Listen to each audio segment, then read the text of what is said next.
The bond between twins is extraordinary. It's like having your own brain and sharing a mind at the same time. My parents had 2 pairs of twins, first our brothers, and then us, Ella and me. We're 2 halves of a whole. We could have entire conversations without speaking. After graduating from high school, we decided to take a week-long camping trip in the mountains with our friends.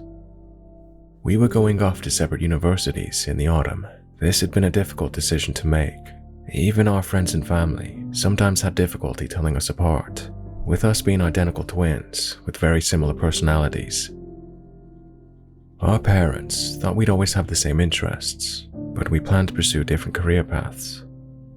Ella was going to study human rights and work in law, whereas I love health and fitness and wanted to be a personal trainer or nutritional therapist.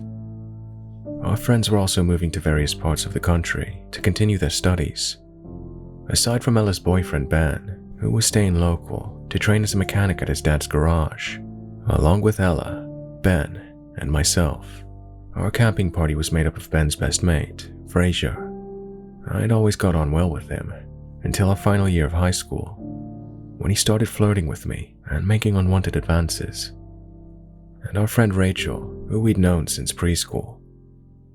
The drive to the mountains was fun, if a little bittersweet. Knowing our time together in life as we'd known it was coming to an end. We reminisced about our school years, laughing about moments none of us would forget.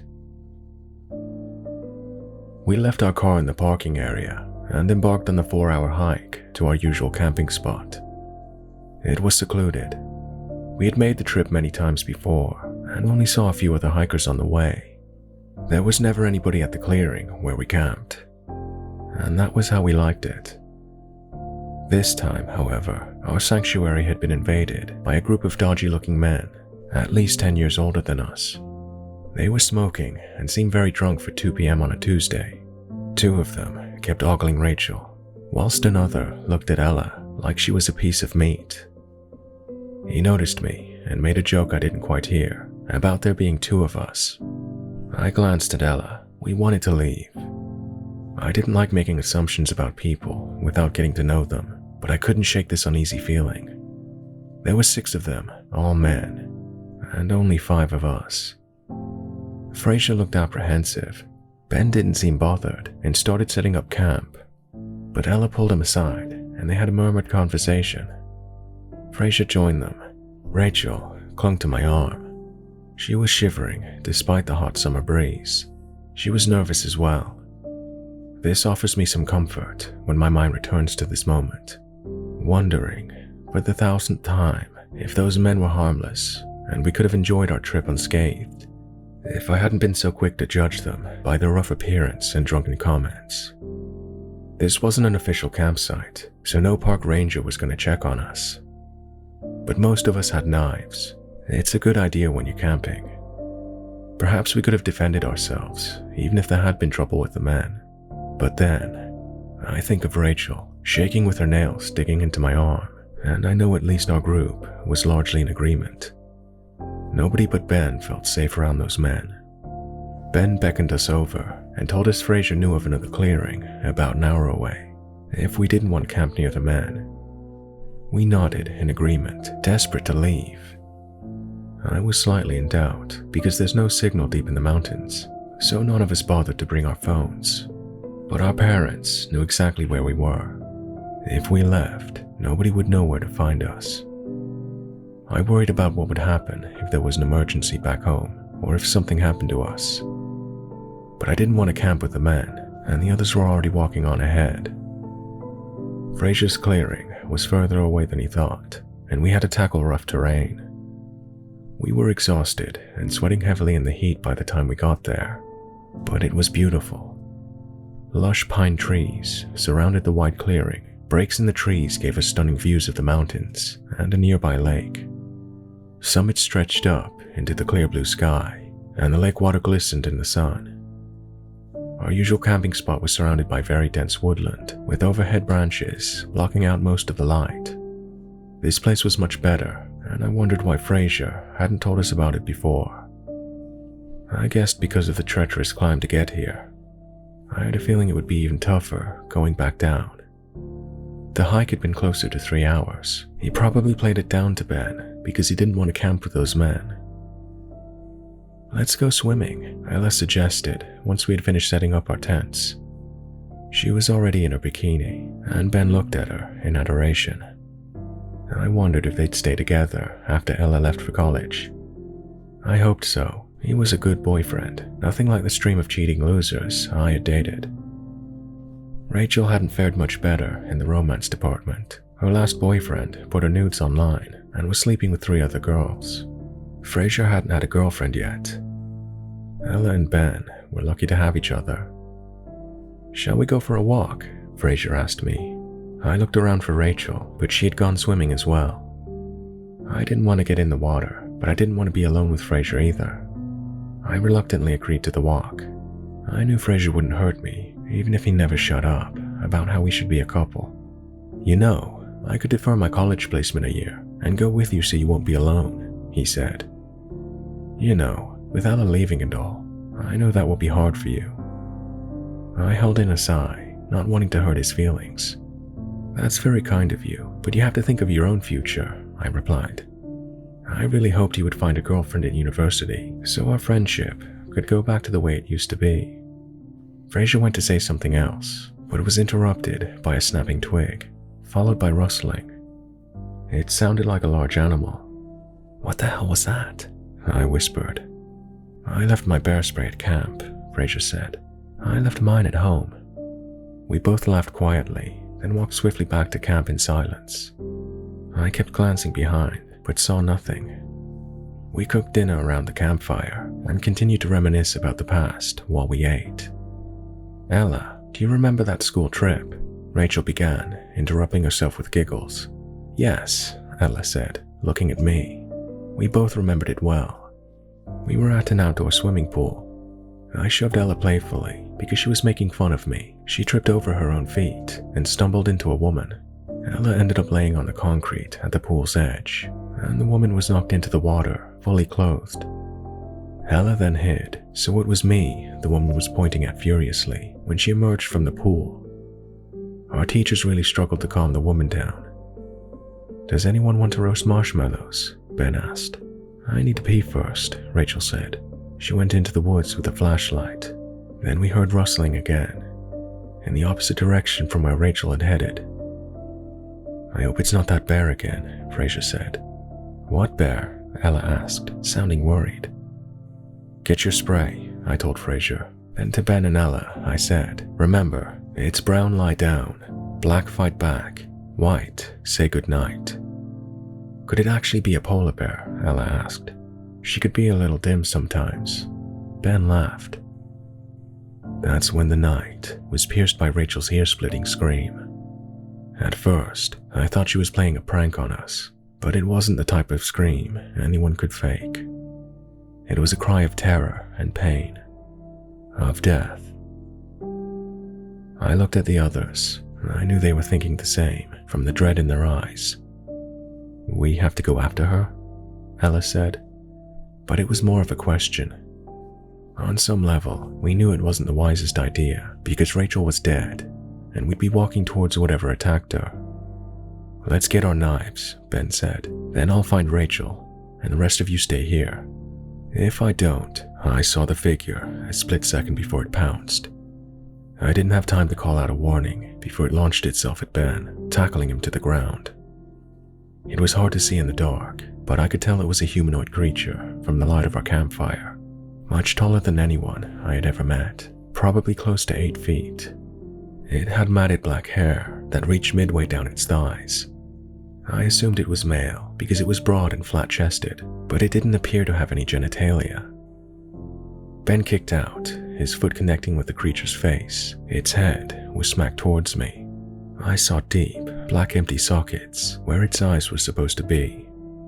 Its nose was just 2 narrow slits. Its lips either non-existent or peeled back to reveal sharp-pointed teeth. I remember thinking it was a zombie and wondering if the undead apocalypse had begun worldwide and whether our parents and brothers were okay. Fraser sprayed his bear repellent in the thing's face. It cried out in a guttural noise that wasn't quite human. "There's another one," Ella screamed, but it was too late. The second creature sprinted from the direction Rachel had gone, running on all fours at a pace faster than any human would be capable. It wasn't as tall as the first one, but it towered over Fraser and lifted him off his feet. Fraser tried to get the thing with the spray, but the angle was awkward because he was dangling and couldn't see behind. I was about to tell him to throw the spray to me when the thing tore his neck open with its teeth. Fraser was almost decapitated when the creature tossed him to the ground. Ella clung to me. We were both too petrified to move. We didn't know what to do or where to go. The creatures were so fast. The second creature struck Ben's face with a clawed hand. It sliced through his head, 3 or 4 inches deep. I ran for my tent to get my knife. A weapon was our best hope. Before I got there, the creatures surrounded me. The first, having mostly recovered from the bear spray. "Run, Ella," I screamed. Moments before the one in front of me, the one covered in the blood of our 3 friends, backhanded me with a force beyond that of any human. My vision went black as I fell to the ground. I woke up on cold, hard ground. My head was throbbing. The stench of rotting was horrific. I tried to use my arms to sit up, but they were above my head and I couldn't pull them down. Something made a clanging sound when I tried. I rolled onto my stomach and waited for the wave of dizziness to pass. My hands were cuffed through an iron loop in the wall, so were Ella's. She was lying beside me, unconscious. Some of her hair was matted red from a head wound, but she was breathing. Tears of relief filled my eyes. I pulled hard against my handcuffs, but their chain and the iron loop in the wall were too strong. The nails holding the loop in place weren't giving in either. An oil lantern lit the limited space. We were in a cave. I closed my eyes in terror, desperately wanting to unsee the human and animal bones that littered the dusty ground. The creatures returned, carrying the bodies of our friends. I was relieved Ella wasn't awake, to see them tear people we loved and known most of our whole lives, limb from limb, gorging on their flesh like cannibals. I closed my eyes, but the sound of their soggy chomping and the occasional clash of teeth on bone made me retch. One came over and licked my vomit from the ground. "Please, let us go," I croaked. My voice came out, barely audible. I wasn't sure if the thing heard or understood me. The worst was yet to come. The next day, I woke up to find Ella awake. She was quivering, tears poured silently from her eyes, making tracks on her dirty face. She was staring at Ben's body.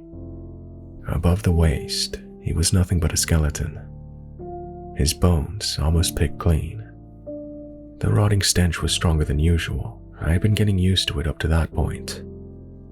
I turned round to find one of the creatures sitting cross-legged beside me, gazing down at me. At first, I feared being raped, but I saw no lust on its face. I was also certain it had no genitalia. Now I could see it up close. It didn't touch me, it just stared at me with an intense look of concentration on its face. "What do you want?" I asked. "Just let us go. You'll be safe. Nobody will believe us." "They're saving us to eat later," Ella said, almost emotionless. Being here was taking its toll on her mentality. It would on anyone. But Ella was closing off and losing her fighting spirit. That night, they tried to feed us Rachel's flesh. We refused, and they scratched us all over our bodies with their long, sharp nails as punishment. Ella soon gave in. She was half in shock and had no strength. I kept trying to fight, clamping my teeth closed and moving my head away from the thing's fingers. One stopped feeding Ella to hold my head still, while the other forced meat down my throat, its nails tearing the inside of my mouth as I struggled. I swallowed a few mouthfuls, but I soon threw up. Once again, one of the things devoured my vomit. We had to relieve ourselves in our pants. I begged the thing to let me clean up, but they wouldn't untie us. Ella wrapped her ankle around mine while we slept because we couldn't hold hands. I lost track of time. I didn't know how many days had passed. I slept a lot. I think it was my body's way of sparing me this torment. I jerked in shock when I woke up and saw half of Ella's hair had turned black. Her blonde locks had been brown with mud and grease before. Now it was jet black. There was no way that could just be dirt. Her skin seemed to have grayed as well. I knew I looked similar from the way she was looking at me. "You have a black streak in your hair," she mumbled. I studied my arms and legs. My skin had a gray tint, but it was lighter and patchier than Ella's. "We're turning into them," Ella said. This seemed impossible, but the next day after more force feeding, Ella's eyes darkened and shifted further into her face. Her hair was entirely black. The things went hunting regularly, usually coming back with animals. It's quite rare for humans to stray off the popular hiking trails. We must be a rare delicacy for them. There had been semi-frequent reports of people going missing, but when their bodies weren't found, it was usually put down to misadventure, or the people having never arrived here in the first place. Later that day, when the things were out hunting, Ella pulled at her cuffs with so much force, the chain snapped. It was crazy seeing her break free so easily, after we had both tried and failed for days on end. She grabbed my arms and tugged me forwards, breaking the chain off my cuffs. "Run," she growled, struggling to force her voice out. I stumbled to my feet, my body numb and weak after days of inactivity. I moved towards the mouth of the cave, but Ella wasn't behind me. She was sitting against the wall. "What are you doing? Come on," I urged. "You have to go," she begged me. "I'm gonna hurt you if you don't." I was confused until I glimpsed what remained of Fraser's body. I felt an almost uncontrollable desire to bite into his severed leg. We were turning into them. Ella's eyes told me everything I needed to know. It was too late for her. I staggered out into the woodland, but we weren't near our campsite. I had no idea where to go. I chose a random direction and moved as fast as I could. My injured limbs were difficult to navigate at first, after days of being held captive, and my soiled clothes weighed me down. But my sports background and the speed and strength I'd inherited from the creatures helped. Soon, I found myself moving at an almost superhuman speed. I would have got a gold medal if this were the Olympics. I heard a car passing somewhere ahead, but my body weakened as I ran towards the sound. The road was in sight, at the top of a grassy slope. When the trees rustled beside me, one of the things leapt out, knocking me off my feet. It straddled me and raised a clawed hand. Before it could strike, a second thing threw itself at my attacker, sending it tumbling off me. The second one was smaller than the first. It was Ella. There wasn't much left of my sister visually, aside from her smaller form and shorter claws. She looked exactly like them, but she wasn't acting like them, not yet. She was pinning my attacker to the ground. Our eyes met. The bond between twins is extraordinary. It's like having your own brain and sharing a mind at the same time. Without words, we said our goodbyes. I climbed up the slope to the main road and ran in front of an approaching car. I didn't want to put my thumb out, knowing they probably wouldn't stop. I needed help now. The screech of the brakes was the last thing I heard before the car slammed into me. I woke up in the hospital, our parents at my bedside. I cried, telling them Ella was lost. I told the police we were attacked by savage humans, knowing they wouldn't believe the real story. I made sure the descriptions I gave were significantly different from those of the men we met at our usual camping spot. I didn't want them getting the blame. I said Ella and our friends were dead when I escaped. The police searched the area close to where I was hit by the car, but found nothing. My hair returned to its usual shade of blonde, but my skin remained slightly gray. I often get nasty comments hurled at me on the street. People say I look like a walking corpse. I don't mind my coloring. In a weird way, it makes me feel closer to Ella. I was vegetarian before our ill-fated camping trip. I have no desire to eat human flesh, but I'm no longer a veggie. I often wake up in the middle of the night, craving raw steak. I did some research, and I think we were attacked by Wendigo. It's believed they came to exist when ancient cannibals ate their fellow man alive. This act of evil turned them into dark creatures. They don't breed in the usual way.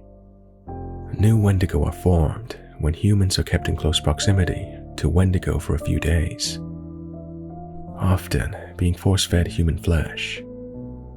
This much I'd worked out for myself. Wendigo apparently live with an insatiable hunger, never satisfied no matter how much they eat. Some people believe Wendigo can't be happy for this reason. I hope this isn't true. Ella isn't living the life we planned, but she's still out there. I've thought about looking for her, but I know she wouldn't want me to put myself in danger. We won't meet again in this life, but she's always with me. I hope part of me remains with her and helps her navigate the rest of her life as a Wendigo.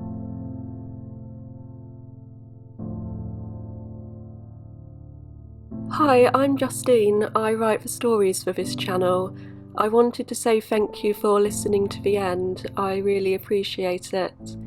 And a massive thank you to Mr. Revenant for narrating this story. I'll pop a link to his channel in the description. He's one of my favourite true horror channels at the moment.